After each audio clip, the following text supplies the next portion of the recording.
Hi everyone, Derek Hooper here. I'm out on the course here at Lake of Isles and I've hit my approach shot and left it a little bit short of my target. And I've got myself here on a tight lie with a little bit of carry but a lot of green to work with. So I want to talk a little bit about how do I hit a chip shot off a tight lie. Now keep in mind that a chip shot has low ball flight, spends very little time in the air and lots of time on the ground rolling. And the reason we want the ball on the ground rolling is I've got a lot more control over the ball with it on the ground than I do with it up in the air. So whenever it's possible, I want to get the ball on the ground rolling rather than trying to hit it in high.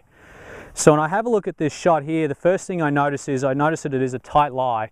And what that's going to mean for me is that I've really got to make sure that I use the bounce on the bottom of the club. So what that means is if you sit the club like this and have the shaft vertical, what you'll actually see is that the trail edge of the club sits on the ground and the leading edge sits a little bit up in the air. And that there is what we call the bounce on the club. So when I hit this shot, I want the bounce of the club to be hitting the turf because that's going to allow the club to skid.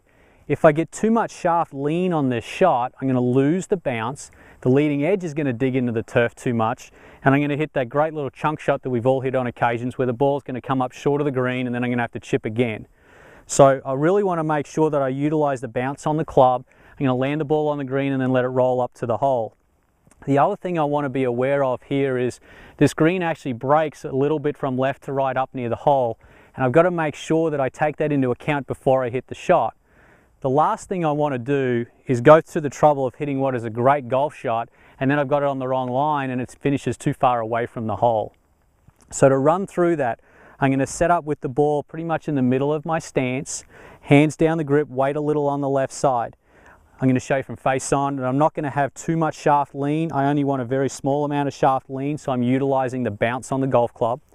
The way to hit this shot is I'm going to let my arms take the club back with my weight still left, and then from there I'm going to turn my hips through, and I want to make sure that I maintain the angles between the shaft and my left arm.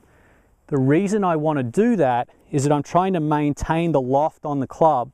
If I change the shaft angle, I'm going to change the loft, and that's going to change the amount of flight. And if I'm changing the flight, I'm therefore going to change the amount of roll. It's going to be very, very difficult for me to be consistent with my chip shots. So maintaining that shaft lean at the angle I've set it at address so that I can control the loft is going to allow me to get the ball to the hole or close to the hole far more consistently. So as you said, ball middle, weight left, arms back, hips and arms through, hold the angle in the wrists, and the shot should look something like this.